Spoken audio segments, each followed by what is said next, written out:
आरक्षण उपसमितीची आज 2 वेळा बैठक झाली। त्या बैठकीमध्ये एक केस प्रसंग आलेला आहे की सरसकट कुणबी संबोधनात सुप्रीम कोर्टाचा नकार आहे। आता ते तुमच्याकडे कसं यायचं असा एक प्रश्न उपस्थित इथं अडकले आहे। आता तिथे महाधिवक्ता म्हणजे ॲडव्होकेट जनरल ऑफ महाराष्ट्र त्यांनाही तिथे बोलवलं होतं। आता ते त्यावर काय तोडगा निघू शकतो याची चाचपणी करतायत। महाधिवक्ता कुठले राज्याचे काय? बरं, नाही तोडगा सोपं आहे। सरसकट शब्द तुम्ही लावूच नका ना।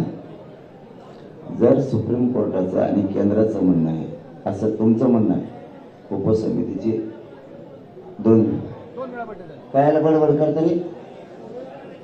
इकडं काय चाललंय काय नाही, काय पिकार सारखे चालले तर तुमच्या अंगात?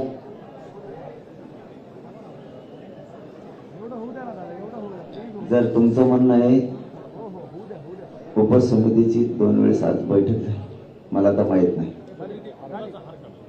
तर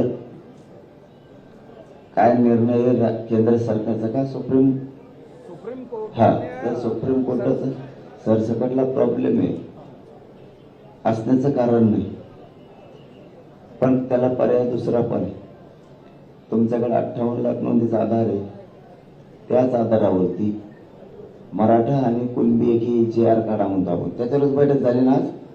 मराठा आणि कुणबी एकी याच्यावरच हा JR काढायला 58 लाख नोंदीचा आधार आहे। ज्या मराठ्यांच्या कुणबी नोंदी सापडलेल्या आणि ज्या मराठ्यांचं सापडलेलं नाही त्यांची पोटजात उपजात म्हणून आपण आरक्षण घ्या सरसकट शब्द वापरूच नका ना। त्या 58 लाख नोंदीच्या आधारावरती JR काढा, अध्यादेश काढा की मराठा कुणबी ही पोटजात उपजात आहे। तोच कायद्याचा 2012चा रूल सांगतो, 1967 पासून 2001, 2000 आणि त्याच्यानंतर 2012च्या कायद्यानं ओबीसी आरक्षण मजबूत केलं। म्हणजे तुम्ही व्हॅलिड होताय 2012च्या कायद्याने। तुम्हाला व्हॅलिड करायचं असेल, तुम्हाला ओबीसी आरक्षण द्यायचं असेल आणि तुमच्याकडे जर आधार असेल, महत्वाचे 4ही मुद्दे सांगितले कारण प्रश्न महत्वाचा होता म्हणून सांगितलं। व्हॅलिड करायला आणि तुम्हाला पोटजात उपजात म्हणून आत घ्यायला 2012च्या कायद्यानुसार 58 लाख नोंदीच्या शिंदे समितीच्या अहवालावरती मराठा आणि कुणबी पोटजात उपजात म्हणून आत घ्या।